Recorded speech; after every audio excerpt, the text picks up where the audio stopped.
ତୁମେ କେବଳ ତୁମର ବଡ଼ମାନଙ୍କ ଠାରୁ ଶିଖିନଥାଅ।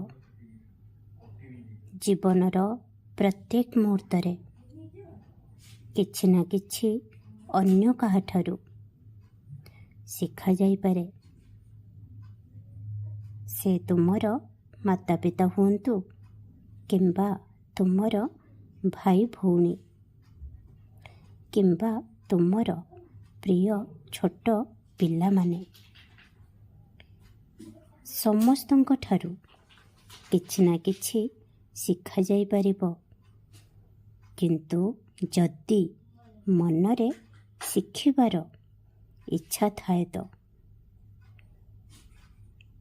ବେଳେବେଳେ ତ ତୁମର ପିଲାମାନେ ମଧ୍ୟ ତୁମକୁ କିଛି ଏଭଳି କଥା କହିଯାଆନ୍ତି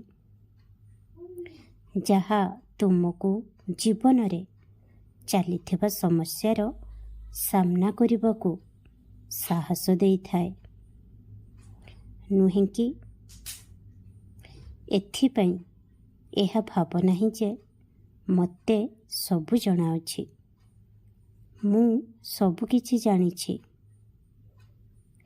ବରଂ ତା ପରିବର୍ତ୍ତେ ସର୍ବଦା ବିନମ୍ର ହୋଇ ସମସ୍ତଙ୍କ ସହିତ ଭଲ ବ୍ୟବହାର ରଖ। ସେମାନଙ୍କ କଥା ଶୁଣ, ବୁଝ ଏବଂ ଶିଖ। ସମୟ ଏବଂ ପରିସ୍ଥିତି ଅନୁଯାୟୀ ନିଜ ଭିତରେ ପରିବର୍ତ୍ତନ ଆଣିବା ମଧ୍ୟ ଗୁରୁତ୍ୱପୂର୍ଣ୍ଣ। ତେଣୁ ସର୍ବଦା ଏହା ଭାବ ନାହିଁ ଯେ ଯେଉଁଭଳି ଚାଲିଛି ବାସ୍ ସେହିଭଳି ହେବା ଉଚିତ। କାରଣ ଯେତେ ନିଜ ଭିତରେ ପରିବର୍ତ୍ତନ ଆଣିବ, ସେତେ ହିଁ ପରିସ୍ଥିତି ବି ଶୀଘ୍ର ବଦଳିଯିବ। ପରିବର୍ତ୍ତନ ହିଁ ଜୀବନ ଏବଂ ପରିବର୍ତ୍ତନ ହିଁ ନିରନ୍ତର ଅଟେ।